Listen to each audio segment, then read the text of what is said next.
Shalom, apa kabarnya? Ada cinta di tengah kita? Bapak Ibu, sebagai pemanasan saya minta semuanya tangannya begini, seperti yang ada di warta. Cie, begini ya. Lalu berikan senyum ke kanan kiri, katakan begini, saya mengasihi kamu. Saya mengasihi kamu, saya mengasihi kamu. Gitu kan, ini love is the answer katanya.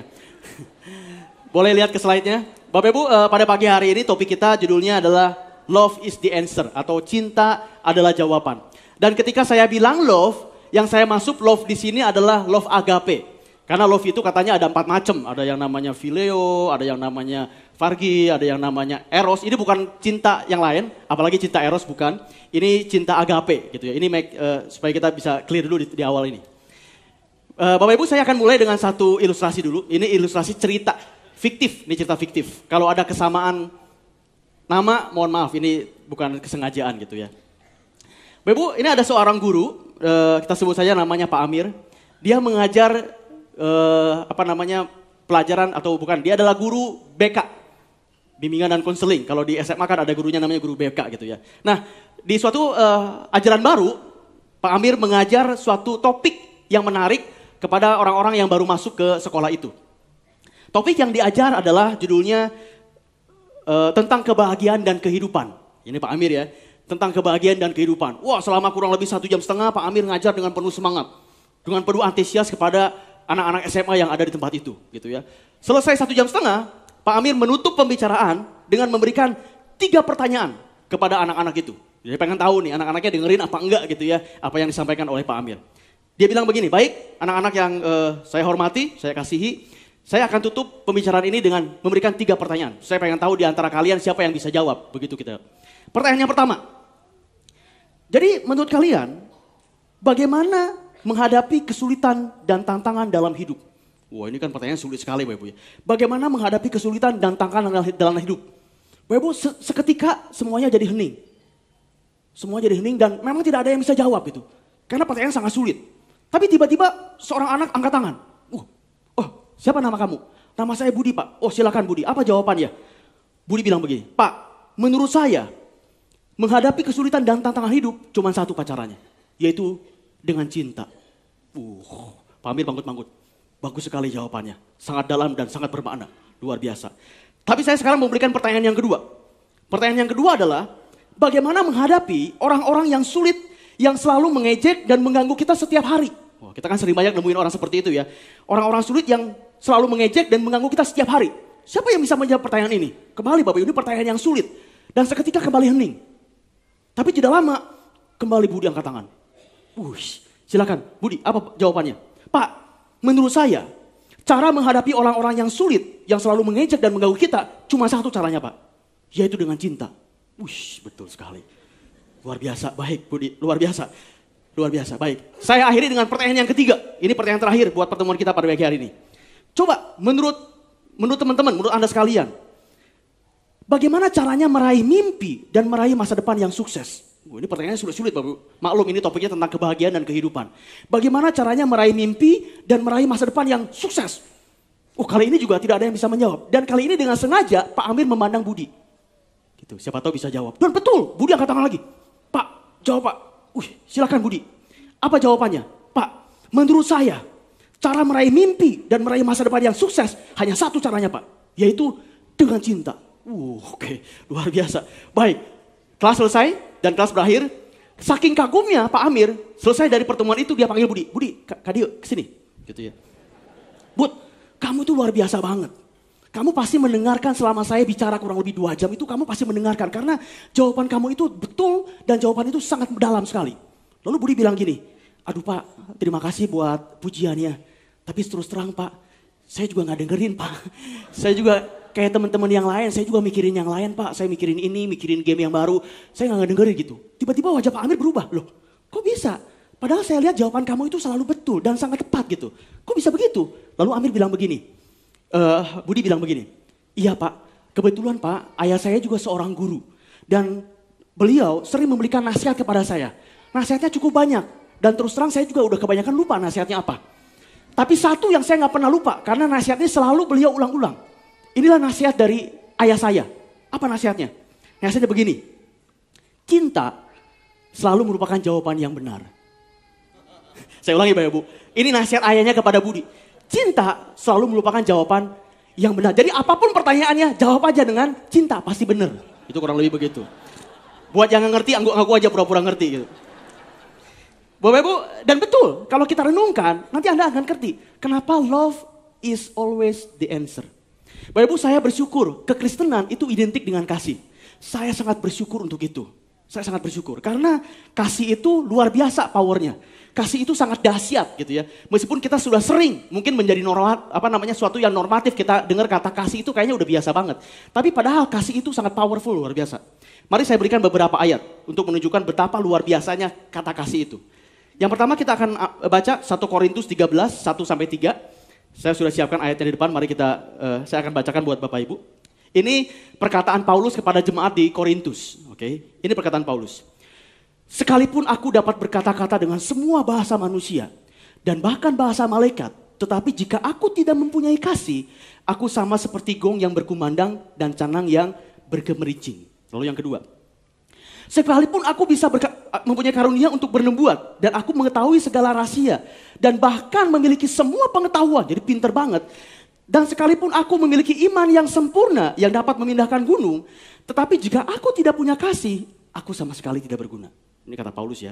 Lalu yang ketiga, dan sekalipun aku membagi-bagikan segala sesuatu yang ada padaku, bahkan menyerahkan tubuhku untuk dibakar, tetapi jika aku tidak punya kasih, sedikit pun tidak ada faedahnya bagiku. Bapak Ibu, ini dahsyat banget. Jadi Paulus bilang gini, meskipun saya pinter, meskipun saya bisa ini, meskipun saya punya iman, meskipun saya bisa bernubuat, tapi kalau saya nggak punya kasih, nggak ada gunanya apa-apa. Oke? Di pasal yang sama, ini kan Korintus 13 ya, di pasal yang sama, di perikopnya, Paulus tutup dengan ini.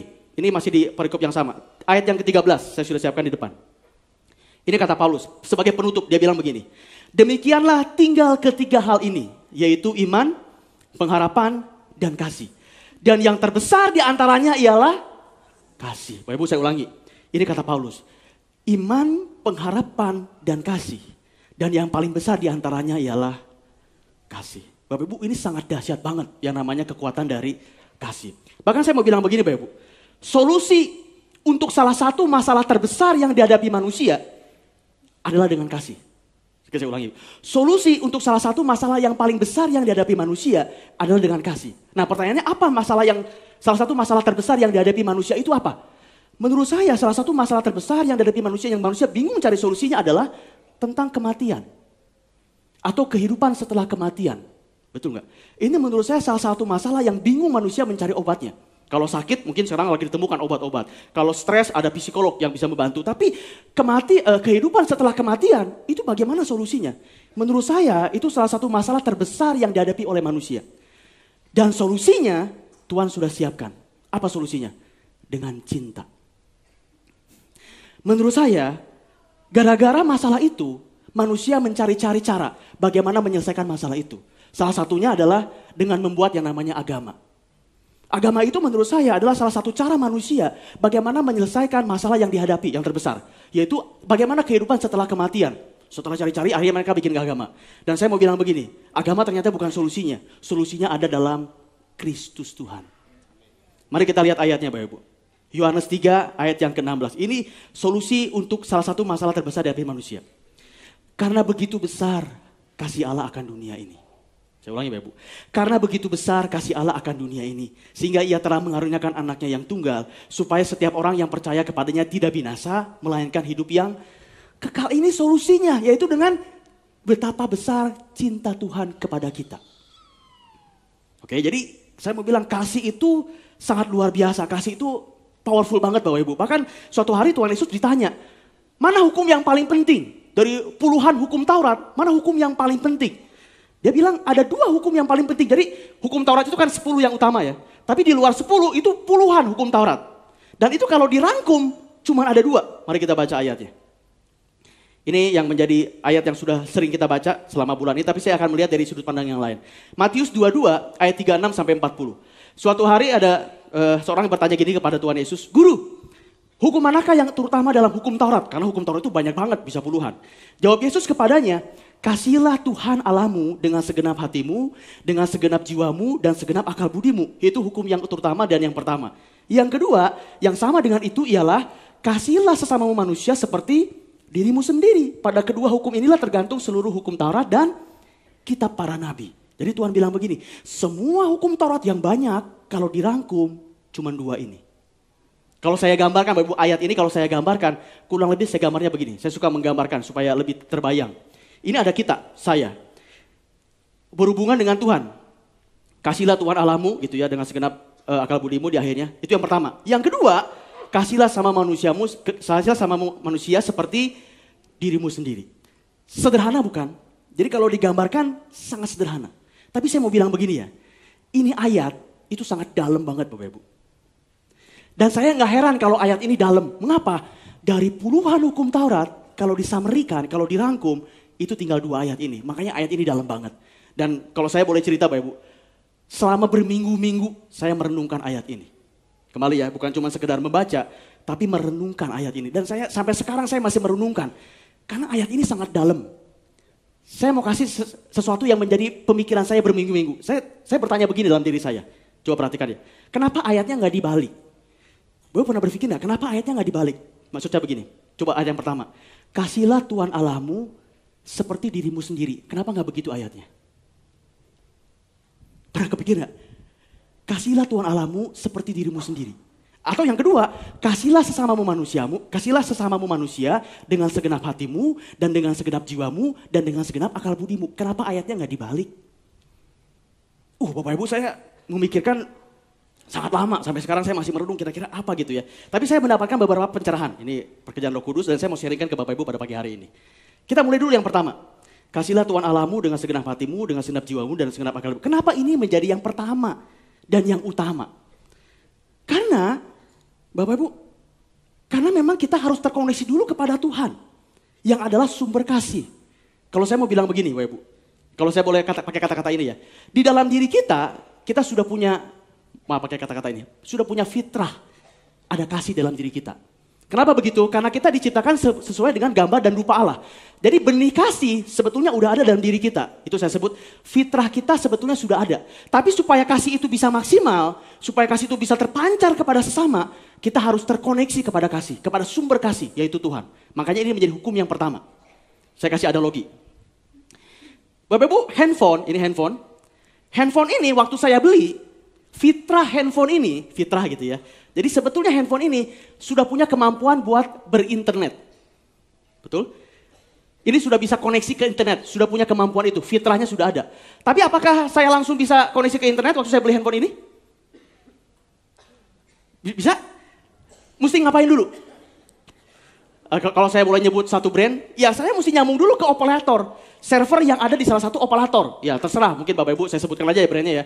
Bisa koneksi ke Telkomsel mungkin, bisa ke Indosat mungkin, bisa ke XL terserah. Tapi ini handphone harus bisa terkoneksi dulu kepada operator yang ada di sana.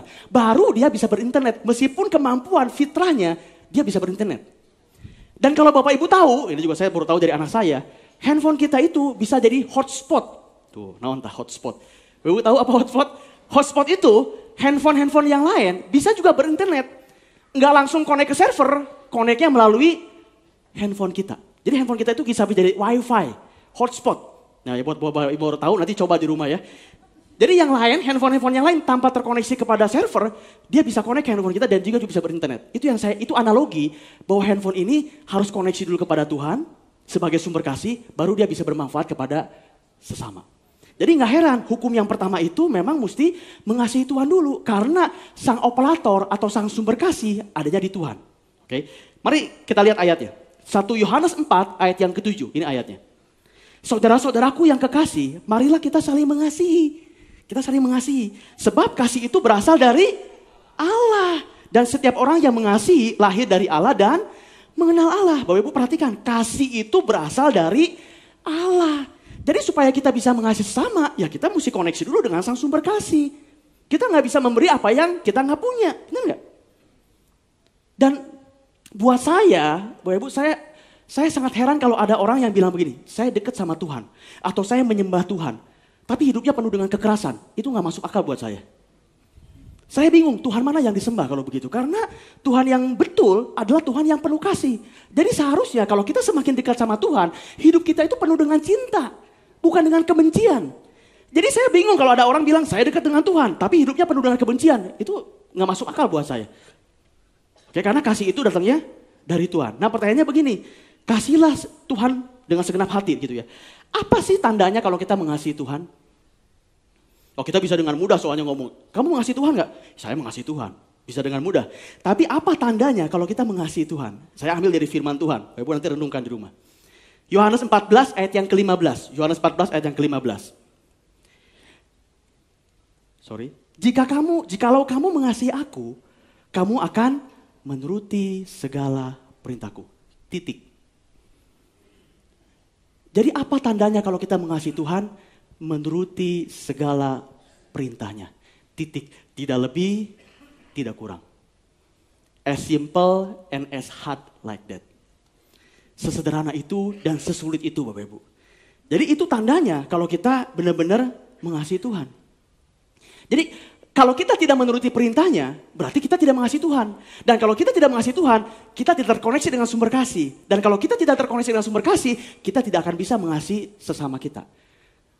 Kalau saya balik begini, kalau ada sesuatu, kalau ada benih kebencian kita dengan sesama, itu sebetulnya indikasi hubungan kita dengan Tuhan sedang tidak baik.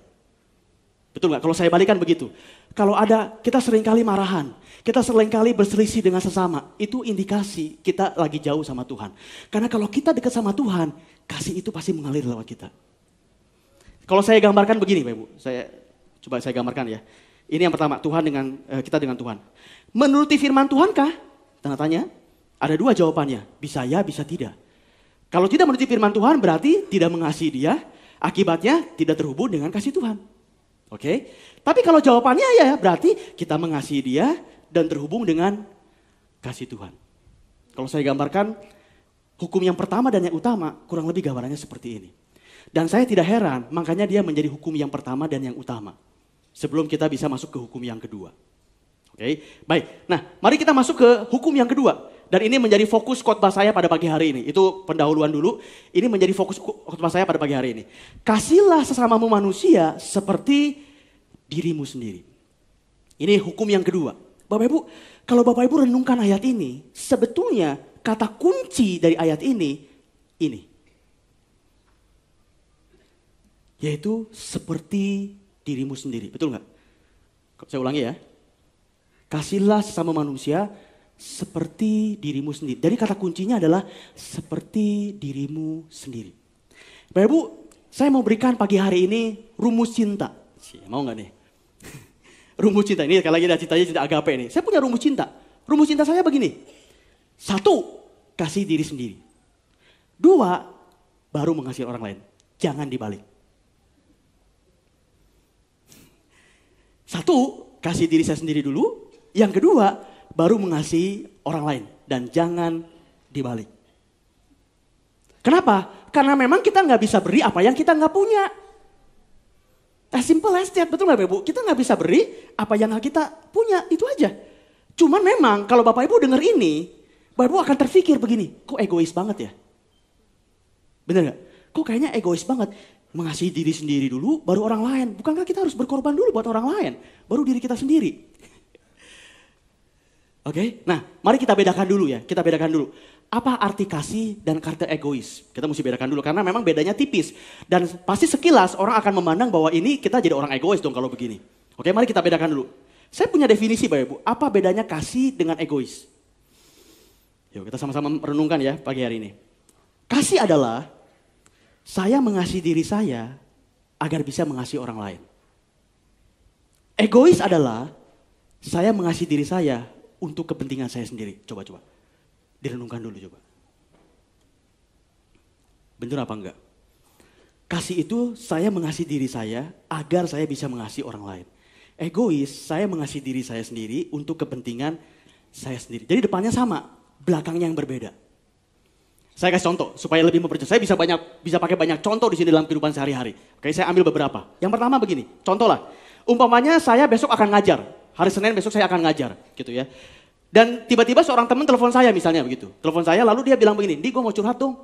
Bisa nggak kita nongkrong di di kafe gitu ya?" "Oh, oke deh. Jam berapa?" "Bisa nggak jam 7 malam?"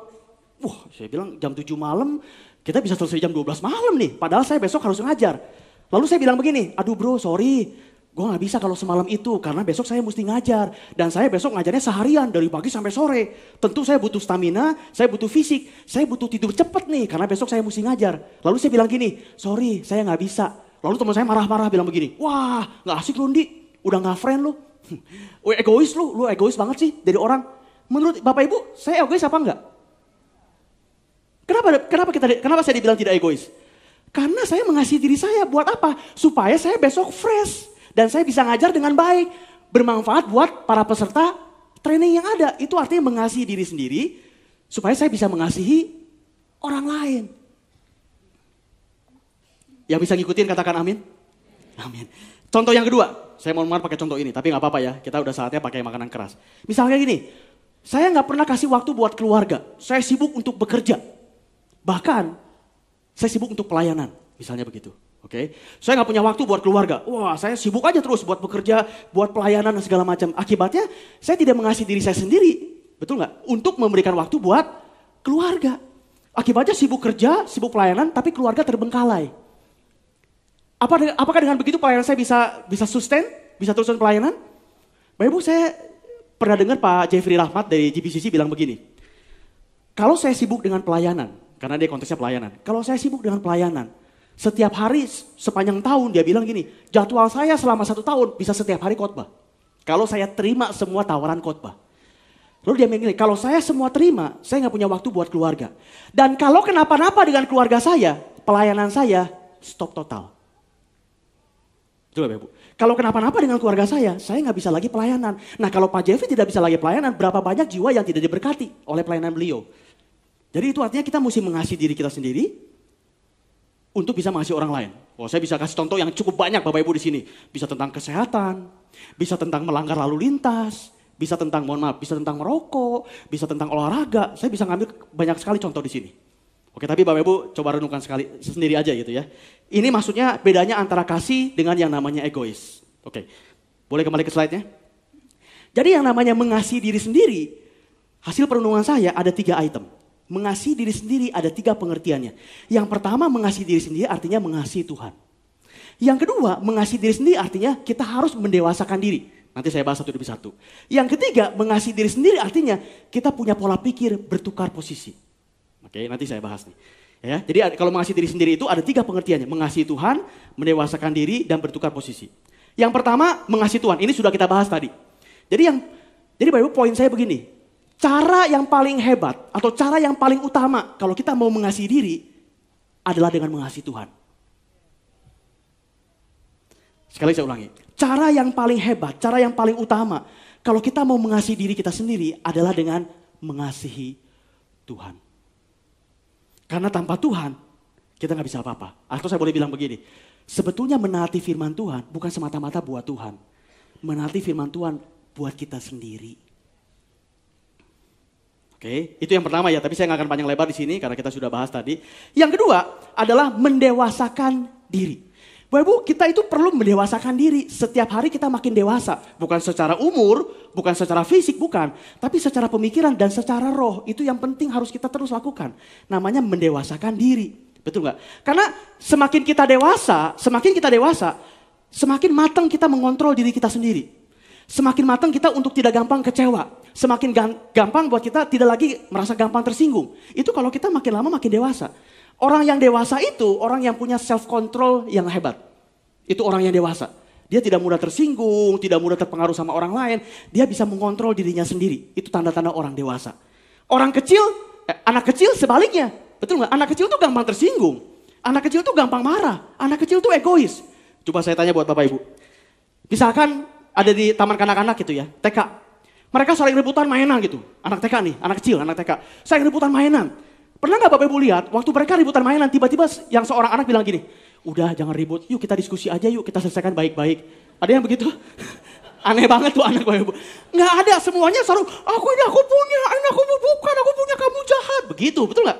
Gak pernah kita lihat anak kecil yang, ayo kita ngobrol baik-baik, selesaikan ini. Secara jantan lah, kita ngomong aja baik. Gak pernah kita lihat begitu, ya itu namanya anak-anak. Yang namanya orang dewasa, ya begitu. Tidak ada pertengkaran, tidak ada percecokan, mari kita selesaikan dengan cara baik-baik. Dan supaya kita bisa mendewasakan diri, kita perlu berlatih, kita perlu melakukan latihan-latihan. Apa yang perlu kita latih? Kita ambil dari firman Tuhan. Ini yang perlu kita latih, supaya kita menjadi pribadi yang lebih dewasa. Ini 1 Korintus 13, ayat yang keempat sampai yang ketujuh. Oke? Ini kembali Paulus yang tulis buat jemaat di Korintus. Ini sebetulnya tanda-tanda kasih, atau definisi dari kasih. Berdasarkan apa yang Paulus bilang. Dia bilang begini. Kasih itu sabar. Kasih itu murah hati. Ia tidak cemburu. Ia tidak memegahkan diri dan tidak sombong. Dia tidak melakukan yang tidak sopan dan tidak mencari keuntungan diri sendiri. Dia tidak pemarah dan tidak menyimpan kesalahan orang lain. Lalu yang keenam, dia tidak bersuka cita karena ketidakadilan tetapi karena kebenaran. Dia menutupi segala sesuatu, percaya segala sesuatu, mengharapkan segala sesuatu dan sabar menanggung segala sesuatu. Bapak Ibu, saya mau tanya.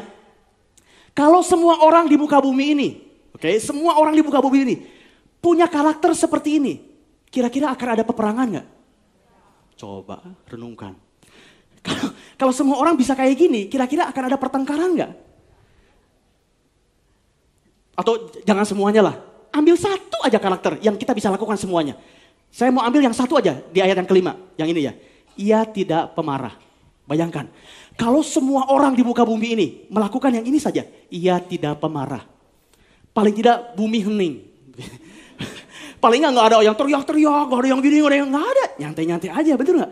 Itu baru cuma satu. Bayangkan. Kalau semua orang bisa melakukan ini. Betapa luar biasanya. Mungkin nggak kita lakukan ini?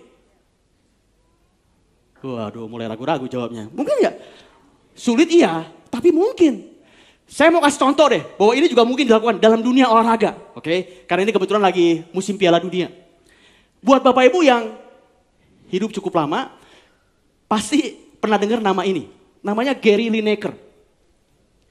Buat yang tahu, berarti hidupnya sudah cukup lama. Termasuk saya tahu banget. Bapak Ibu, saya ngecek di Google, saya mau tahu.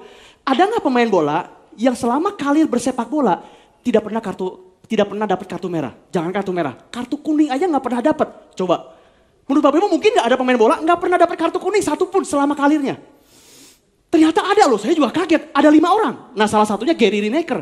Gary Lineker itu adalah pemain nasional Inggris, betul nggak? Cukup terkenal dia dulu. Dia bermain bola dari tahun 78 sampai 1994, jadi hampir 20 tahun.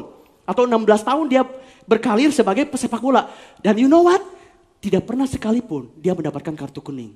Luar biasa nggak? Bapak Ibu, bukankah buat kita penonton bola lebih enak nonton bola kalau nggak ada pelanggaran, benar nggak? Atau lebih suka kalau ada pelanggaran? Jadi berarti suka kekerasan nih. Benar nggak? Kita kan lebih asik dong mainnya kalau nggak ada, gini nggak ada gini, lebih asik dong. Bapak Ibu, ini ada contoh di dunia sepak bola memang dalam tanda kutip orang melakukan karakter itu. Mungkin Bapak Ibu, meskipun tidak mudah, tapi mungkin. Betul nggak? Tentu yang namanya Gary Lineker tetap melakukan usaha untuk menjegal begini tetap. Bukan berarti dia nggak pernah punya kartu kuning lalu dia mainnya begini. Ayo terusin, ayo terusin. Nggak mungkin dong. Tetap dia begini tetap. Tapi nggak pernah kartu merah gitu, nggak pernah dapat kartu kuning. Nah itu masalahnya, kita juga dalam hidup mesti begitu. Ya masa dia ayo terusin nggak mungkin dong. Jadi sebetulnya Bapak Ibu, Tuhan itu dari surga bingung kalau ngelihat manusia di bumi itu bertengkar. Bingung Bapak Ibu. Bingung kalau lihat manusia di bumi itu peperangan, itu bingung. Jangankan Tuhan, Paulus aja bingung kepada jemaat di Korintus. Mari kita lihat Bapak Ibu, mari kita lihat satu ayat. Situasi di jemaat Korintus waktu itu banyak perselisihan di antara jemaat. Banyak perselisihan, banyak pertengkaran. Akibatnya mereka harus datang ke pengadilan. Coba perhatikan ayat ini Bapak Ibu. Bapak Ibu akan kaget dengan ayat ini. 1 Korintus 6, 7-8. Ini Paulus bingung sama keadaan jemaat di Korintus. Mari kita baca. Adanya perkara saja di antara kamu yang seorang terhadap yang lain telah merupakan kekalahan bagi kamu. Coba. Adanya aja perkara aja, perselisihan aja. Itu teh udah kekalahan buat kamu, kata Paulus. Lihat yang biru. Mengapa kamu tidak lebih suka menderita ketidakadilan? Mengapakah kamu tidak lebih suka dirugikan? Gak salah. Tetapi kamu sendiri melakukan ketidakadilan dan kamu sendiri mendatangkan kerugian. Dan hal itu kamu buat terhadap saudara-saudaramu. Bapak Ibu perhatikan yang di warna biru. Waktu Bapak Ibu baca ini, bagaimana perasaan Bapak Ibu? Lebih suka menderita ketidakadilan? Lebih suka dirugikan? Ini gak salah tulis Paulus. Salah tulis kayaknya nih. Ini bukan firman Tuhan, kayak salah tulis nih. Karena ini gak masuk di akal kita. Lebih suka dirugikan, lebih suka menderita ketidakadilan. What? Itu bukan dunia banget deh. Bapak Ibu, Paulus mau bilang gini sebetulnya. Kasih harus menjadi hal yang diutamakan. Meskipun kita harus rugi. Wow. Shocking. Kasih harus menjadi hal yang diutamakan. Meskipun kita harus menderita ketidakadilan. Kenapa kita bisa bilang satu hal itu rugi buat kita? Atau kita bisa bilang satu hal itu ketidakadilan buat kita? Karena kita melihatnya jangka pendek. Kita cuma melihatnya jangka pendek sehingga seolah-olah kita rugi. Kita menderita ketidakadilan. Kenapa? Karena kita melihatnya cuma jangka pendek. Padahal kalau kita tarik jangka panjang, Bapak Ibu saya mau bilang gini, kalau kita tarik jangka panjang, love is always win. Benar Bapak Ibu? Paulus tahu banget prinsip ini. Dia bilang gini, love is always win. Yang kedua, yang Paulus mau bilang gini, love will find the way. Kasih itu selalu akan mencari jalannya. Dan kasih itu akan selalu menang. Kita bisa bilang rugi karena kita cuma lihat sepotong dan dalam waktu sekecil. Sama seperti Tuhan Yesus, betul gak? Tuhan Yesus dicemooh, Tuhan Yesus dihina, bahkan dia disalibkan. Dia gak melawan tuh. Dia gak berbuat kekerasan tuh. Benar gak? Itu contoh dari Tuhan Yesus. Itulah hebatnya kasih menurut saya. Kasih itu powerfulnya seperti ini. Makanya luar biasa banget. Nah, semua karakteristik Paulus tadi, kasih, murah hati dan segala macam. Kalau saya boleh sederhanakan, kalau saya boleh summary-kan dengan sederhana, Bapak Ibu, miliki prinsip ini. Kayak judul sinetron zaman dulu ya. Tapi menurut saya bagus banget. Bapak Ibu terus terang ini prinsip yang saya udah pegang dari cukup lama. Dan saya masih latih sampai sekarang. Bapak Ibu kalau hati kita seluas samudra, mau ada batu segede apapun, airnya stabil. Kalau hati kita cuma segede empang, bukan segede empang. Kalau hati kita cuma segede bak mandi di rumah, jangankan batu besar, batu kecil aja yang buat gelombang, bener gak? Jadi batu-batu itu tuh kayak hinaan, pelakuan orang, aduh baperan gitu, baru kena sedikit goyang. Tapi yang namanya laut, lu mau lempar pakai batu gede, lu mau pakai cuka, mau pakai saus, mau pakai garam, stabil yang namanya laut. Bapak Ibu punya hati seperti itu. Aduh, hati seluas samudra, Bapak Ibu. Dan kembali, saya tahu ini gak mudah. Saya tahu ini agak bertentangan dengan paradigma kita. Wah, Bapak Andi repot banget kalau kita punya prinsip seperti ini. Kita hidup udah di dunia yang sekarang ini, kayaknya udah gak relevan ini. Bapak Ibu, ya ini firman Tuhan, bukan kata-kata saya. Kembali, firman Tuhan dengan nilai dunia memang bertentangan. Anda mesti tentukan sikap, Bapak Ibu mau pilih firman Tuhan atau mau pilih nilai dunia? Tentukan sikap Anda. Tapi kalau Bapak Ibu sudah bilang, saya mau ikut firman Tuhan. Nah oke, good. Baru kita bisa berlatih melakukan firman Tuhan. Tapi kalau dari awal Bapak Ibu, enggak, gue mau pilih dunia, ya sulit. Bapak Ibu mesti putuskan dulu. Bapak Ibu mau stay firman Tuhan atau nilai dunia? Oke, ini pertanyaan penting yang Bapak Ibu mesti jawab dulu nih. Oke, nah lalu mungkin Bapak Ibu pertanyaan gini. Terus kalau gitu kita nggak boleh marah dong. Oh, tapi kan firman Tuhan juga ada yang bilang, Tuhan Yesus juga pernah marah toh. Waktu membalik-balikan meja di tempat ibadah, pernah marah toh. Lalu ada firman Tuhan juga bilang begini, kamu mesti cerdik seperti ular, tulus seperti merpati. Berarti mesti cerdik kayak ular, mesti fight, mesti berjuang. Oh iya betul. Kita boleh marah kok, kita boleh tegas kok. Makanya nanti saya akan bahas di bagian akhir khotbah ini namanya ada tough love. Cinta yang keras, tough love. Tapi nanti saya simpan dulu ya, kita taruh di bagian akhir. Jadi mengasihi diri ada dua yang sudah kita bahas. Mengasihi Tuhan, lalu mendewasakan diri. Yang ketiga, mengasihi diri adalah miliki pemikiran bertukar posisi. Tadi saya sudah berikan rumus cinta. Sekarang saya berikan kunci cinta. Waduh. Ini kayak Mario Teguh lama-lama ya. Bukan. Itu bukan. Ini kunci cinta. Kunci cinta itu begini. Miliki kemampuan kita untuk bertukar posisi. Menurut saya itu kunci cinta. Bapak Ibu dapetin paradigma ini aja, hidup Anda berubah. Coba renungkan Bapak Ibu ini. Apa sih maksudnya bertukar posisi? Bertukar posisi gini loh. Melihat dan merasakan dari sisi orang lain. Coba kalau ada orang lain lagi datang kepada kita, butuh bantuan. Coba Anda rasakan, bayangkan kalau kita ada di posisi dia. Betul gak? Makanya firman Tuhan bilang begini, kasihlah sesamamu manusia seperti dirimu sendiri. Jadi kita bisa lihat mereka dari kacamata kita. Kita melihat dan merasakan dari sisi orang lain. Jawab aja pertanyaan ini, jawab pertanyaan ini. Kalau saya jadi dia, saya mau diperlakukan seperti apa? Jawab aja ini. Kalau ada orang datang kepada kita, meminta bantuan, tanya ini. Kalau saya jadi dia, saya mau diperlakukan seperti apa?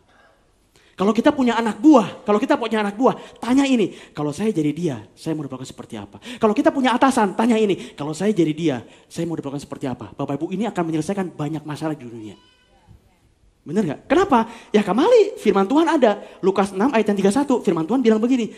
Dan sebagaimana kamu kehendaki supaya orang berbuat kepadamu, perbuatlah juga demikian kepada mereka. Simple Bapak Ibu. Tapi memang tidak mudah. Semua jawaban kehidupan sebetulnya sudah ada di firman Tuhan. Benar gak? Makanya kita mesti mendewasakan diri. Dari hari ke hari kita mesti dewasa. Bapak Ibu, cinta buat anak-anak itu awalannya Cinta buat anak-anak itu awalnya diperhatikan, diberi, didengar. Itu anak-anak. Tapi begitu orang dewasa, cinta itu bukan lagi cinta itu memberi, memperhatikan, mendengar, mengasihi. Oke, anak-anak itu disuapin, dimandiin. Orang dewasa itu apa? Menyuapi, memandikan. Benar, itu bedanya antara anak-anak dengan orang dewasa. Makanya kita mesti bertumbuh, mendewasakan diri. Supaya kita bisa punya cinta yang bukan yang Oke, saya cepat ya. Mengasihi diri artinya mengasihi Tuhan, mendewasakan diri, dan yang terakhir bertukar posisi. Oke, sekarang saya akan bahas sebagai penutup khotbah saya pada siang hari ini mengenai yang namanya tough love, cinta yang keras. Cinta yang keras. Bapak Ibu mungkin ingat, Tuhan Yesus juga pernah marah. Ingat ada ayatnya Tuhan Yesus marah? Dia marah waktu, selama 3,5 tahun, hanya satu kali itu Tuhan Yesus agak terlihat sangat marah gitu. Dia sampai memelok-melokkan meja. Beberapa kejadian Tuhan Yesus kesel ada. Misalnya apa? Dia mengutuki pohon ara, itu kan lagi kesel. Tapi enggak semarah waktu dia membalik-balikan meja di tempat ibadah. Mari kita lihat coba ayatnya ya, waktu Tuhan Yesus marah. Matius 21, 12 sampai 13. Ini saya mau bahas tentang tough love. Lalu Yesus masuk ke bait Allah dan mengusir semua orang yang berjual beli di halaman bait Allah. Ia membalik-balikan meja, luar biasa, membalik-balikan meja, penukar uang dan bangku-bangku pedagang merpati. Dan berkata kepada mereka, ada tertulis, rumahku akan disebut rumah doa, tetapi kamu menjadikannya sarang penyamun. Wah, waktu Bapak Ibu baca ini, mungkin Bapak Ibu juga agak kaget, kok Tuhan Yesus juga bisa seperti itu ya? Saya tanya Bapak Ibu, saya tanya nih, kalau Bapak Ibu baca ayat ini, menurut Bapak Ibu, Tuhan Yesus itu berdosa apa enggak? Marah-marah loh ini, balik-balikin meja loh. Menurut Bapak Ibu Tuhan Yesus marah nggak di sini? Bukan marah, berdosa nggak?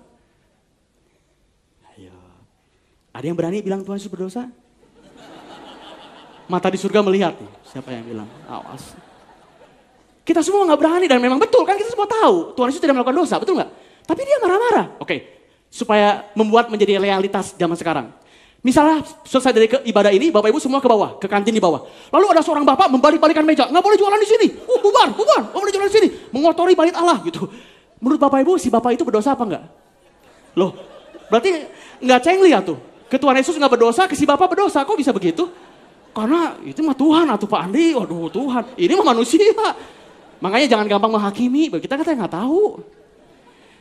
Kalau kita sepakat bahwa Tuhan Yesus tidak berdosa, berarti ada sesuatu hal yang kita nggak tahu, benar nggak? Jadi sebetulnya jangan cepat-cepat kita menghakimi orang. Kenapa Tuhan Yesus dikatakan tidak berdosa? Meskipun dia tadi itu membalik-balikan meja. Saya mau bilang begini, karena dasar Tuhan Yesus marah adalah karena kasih. Dasar Tuhan Yesus marah adalah karena kasih, bukan benci. Itu yang saya bilang, tough love. Betul nggak? Loh kalau gitu siapa yang tahu Pak Andi? Siapa yang tahu dia lagi marahnya itu gara-gara kasih atau gara-gara benci? Ya memang gak ada yang tahu. Itu dia dengan Tuhan memang. Sebagai sesama manusia kita cuma bisa menduga atau paling banter merasakan. Kayaknya dia marahnya gara-gara kasih nih. Kayaknya dia marah-marah gara-gara benci. Kita baru bisa menduga aja, betul nggak? Si bapak yang tadi juga kita nggak bisa tahu dia bencinya gara-gara marah-marahnya gara-gara benci atau gara-gara kasih, kita nggak pernah tahu. Makanya Bapak Ibu kita mesti jaga hati kita. Tough love itu diperlukan. Tough love itu perlu diperlukan. Saya tanya lagi, kalau kita punya anak kita mesti ujian dan dia nggak belajar, apa yang Bapak Ibu lakukan? Marah nggak? Marah dong, masa Bapak Ibu bilang begini, bagus nak, lakukan terus. Bapak juga kayak gitu dulu, kamu memang peterus papa, luar biasa, memang hebat kamu. Nggak mungkin dong, pasti kita marah, karena kamu nggak boleh gitu, betul? Itu namanya tough love. Tapi dasar kita adalah kasih, bukan benci dong. Makanya nggak mungkin ada kekerasan, nggak mungkin. Karena dasarnya adalah kasih. Bagaimana dengan hukuman? Apakah hukuman bagian dari kasih? Kalau kasih berarti nggak ada hukuman dong, nggak ada penghukuman dong. Wah Bu, saya mau bilang begini. Hukuman merupakan bagian dari kasih. Belum selesai. Jika didasari oleh kasih. Ini namanya tough love. Hukuman itu bagian dari kasih. Jika didasari oleh kasih. Sebetulnya hukuman adalah upaya mengembalikan seseorang ke jalan yang benar. Itu kan, Bu? Hukuman itu sebetulnya upaya untuk mengembalikan seseorang ke jalan yang. Jadi kalau dia mulai melenceng, dia mesti ditarik. Nah itu ditariknya biasanya lewat hukuman. Tapi dasar hukuman bukan benci, adalah kasih. Kembali ke dunia sepak bola. Kalau ada seorang pemain melakukan pelanggaran, apa yang wasit lakukan? Kalau ada pelanggaran. Pertama yang dia kasih adalah kartu kuning, benar nggak? Apa sih kartu kuning sebetulnya? Mengingatkan, sekali lagi kamu melakukan pelanggaran, kartu merah. Jadi buat si pemain, begitu dia dapat kartu kuning, dia mesti sadar, saya mesti kembali ke jalan yang benar. Artinya begini, saya nggak boleh kasar-kasar gitu, mainnya mesti main aja yang benar. Saya mesti sadar, karena kalau saya lakukan lagi kedua kali, makin besar hukumannya. Apa itu? Kartu merah. Jadi Bapak Ibu, kalau kita semakin melenceng dari jalan yang benar, semakin besar hukuman yang akan kita dapatkan. Kenapa? Semakin besar tarikan yang harus kita upayakan supaya dia balik ke jalan yang benar. Seperti pemain bola tadi. Dan Bapak Ibu, apa ciri dari tough love? Apa ciri dari tough love? Yang perlu kita perhatikan begini. Bapak Ibu, setelah Bapak Ibu mendengarkan tough love, saya mesti buat balance ini. Bapak Ibu jangan nanti pulang dari sini, apa Bapak Ibu jadinya marah-marah terus nih. Dengan alasan, ini tough love nih, gue lagi tough love nih. Jadi marah-marah aja. Saya gak mau gitu deh. Bapak Ibu perhatikan ya. Kita lihat aja Tuhan Yesus sebagai patokan kita. Kapan beliau atau kapan dia melakukan tough love? Coba kita perhatikan, kita renungkan. Pertama, ciri-cirinya begini. Selama 3,5 tahun Tuhan Yesus pelayanan di dunia, cuman sekali dia melakukan hal yang seperti tadi. Artinya apa? Jarang-jarang dilakukan. Jangan setiap hari, jangan. Jarang-jarang dilakukan. Yang kedua, Tuhan tidak memakai kekerasan kepada manusia. Benar gak? Apa yang dilakukan tadi? Membalik-balikan meja. Maaf, dia gak bilang begini kan, gue gamparin satu-satu nih. Enggak, dia tidak melakukan kepada manusia. Ingat, ini penting loh. Kita tidak melakukan kekerasan pada manusia, dia melakukannya kepada benda. Tapi yang paling penting menurut saya, Tuhan marah kepada perbuatannya, bukan kepada orangnya. Jadi sebetulnya, boleh slide-nya, saya cepat aja. Jadi sebetulnya tanda dari tough love adalah, renungkan nih, hukum perilaku atau perbuatan, jangan orangnya. Waktu si wasit kasih kartu kuning, yang wasit sebel bukan orangnya. Yang dia sebel adalah cara menekelnya ini loh. Perbuatannya ini yang dia sebel, betul nggak? Dia nggak benci sama orangnya, dia benci dengan perbuatannya. Bapak Ibu, ciri dari tough love adalah hukum perilaku atau perbuatannya, jangan orangnya. Oke, sebagai penutup. Setelah kita tahu kasih ini, pertanyaannya begini, Pak Andi, bagaimana sih tahunya saya itu pembawa kasih atau enggak? Karena kalau kita pembawa kasih, ke tempat di mana kita berada, harusnya di situ ada kedamaian.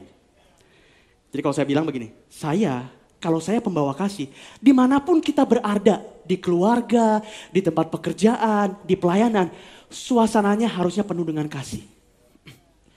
Jadi kalau Bapak Ibu merasa, Bapak Ibu datang di keluarga ribut, Bapak Ibu di kerjaan ribut, Bapak Ibu di pelayanan ribut, kok setiap gua berada kayaknya gua ribut terus ya. Nah itu berarti Bapak Ibu bukan pembawa kasih nih, karena di mana-mana Bapak Ibu buat keributan, betul gak? Kalau Bapak Ibu punya kasih, di mana-mana Anda buat yang namanya kedamaian. Sebagaimana Tuhan disebutnya adalah Raja Damai. Betul gak? Salah satu julukan Tuhan Yesus kan Raja Damai. Jadi waktu dia datang ke dunia, dia disebut Raja Damai karena dia membawa kasih. Bapak Ibu, kasih sekali lagi sangat powerful. Saya sangat percaya pada kekuatan kasih. Meskipun dunia memandang ini kayaknya itu gak relevan. Dunia memandang ini sesuatu yang mungkin bodoh kelihatannya. Tapi buat saya, kasih is the answer. Kasih is always will. And kasih will find the way. Amin. Mari kita sama-sama berdoa pada pagi hari ini. Saya undang semuanya bangkit berdiri, Bapak Ibu. Mari kita tutup pemberitaan firman Tuhan kita pada siang hari ini. Ini kesempatan yang baik. Saya persilakan Bapak Ibu mengambil waktu secara pribadi. Berbicara kepada Tuhan pada siang hari ini. Kalau misalnya saat ini hubungan Bapak Ibu dengan Tuhan belum terkoneksi dengan baik. Masih banyak hal-hal yang tidak dilakukan dari firman Tuhan. Ini kesempatan untuk berbalik ke jalan yang benar. Ini kesempatan untuk berbalik kembali kepada Tuhan. Terkoneksilah terus kepada Tuhan, sang sumber kasih itu. Maka kita baru bisa mengasihi sesama kita manusia. Lalu yang kedua, mungkin Bapak Ibu juga datang ke tempat ini. Masih ada hal yang belum beres dengan sesama. Masih ada benih kebencian. Tidak bisa mengampuni kepada siapapun orang itu. Ini kesempatan yang baik pada siang hari ini. Lepaskan pengampunan kepada orang itu. Karena kasih is the answer. Karena kasih adalah jawabannya. Saya persilakan Bapak Ibu untuk mengambil waktu berdoa secara pribadi kepada Tuhan. Haleluya, terima kasih Tuhan. Kalau sumber kasih itu Tuhan. Kau yang terlebih dulu mengasihi kami Tuhan. Kami mau mengasihi sesama kami manusia. Sebagaimana kasih-Mu begitu besar buat kehidupan kami Tuhan. Meskipun kami banyak kesalahan, meskipun banyak kami kelemahan Tuhan. Namun Kau tetap mengasihi kami. Meskipun sesama kami juga banyak kesalahan kepada kami. Sesama kami banyak kekurangan kepada kami. Tapi sebagaimana Tuhan sudah mengasihi kami juga mau mengasihi mereka. Kami mau lepaskan pengampunan buat mereka Tuhan. Kami mau lepaskan itu pada siang hari ini. Kami mau hancurkan semua belenggu-belenggu itu pada siang hari ini. Karena kasih adalah kekuatan yang luar biasa. Haleluya, terima kasih Tuhan. Terima kasih Tuhan. Gloria Hosana buat Engkau Tuhan. Kasih pasti. Mari kita akan pujian ini bersama-sama. Sebagai pengakuan iman kita pada siang hari ini.